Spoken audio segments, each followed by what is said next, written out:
আসসালামু আলাইকুম প্রিয় বন্ধুরা, সবাই কেমন আছেন?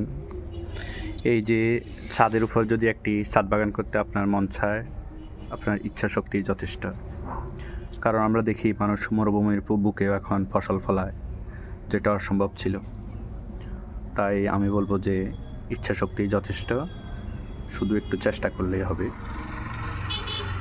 এই যে দেখেন আমার ছাদের উপরে, এটা আমি এই বাড়িতে ভাড়া থাকি, কিন্তু ছাদের উপর যে আমি গাছগুলো লাগাইছি এতে বাড়ির মালিক পক্ষের সম্মতি আছে,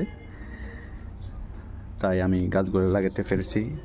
অবশ্যই ওনারা আগে একজন ভাড়াটিয়া ছিল, তাদেরকে গাছ লাগানোর অনুমতি দেয়নি, কারণ তারা পরিষ্কার পরিচ্ছন্ন রাখতেন না, সেজন্যই। তো আমি সুন্দরভাবে এটাকে পরিষ্কার পরিচ্ছন্ন রাখি। যেমন এই যে আছে মরিচ গাছ, তারপরে আছে ফুল, তারপরে এই যে গাঁদা ফুল, এই আছে ক্যাকটাস, পাশে আছে অ্যালোভেরা নার্সিং করছি, এখানে সৌদি খেজুর, এগুলো হচ্ছে পুদিনা, পাশে আছে আটটার ফুলের লতা, এই যে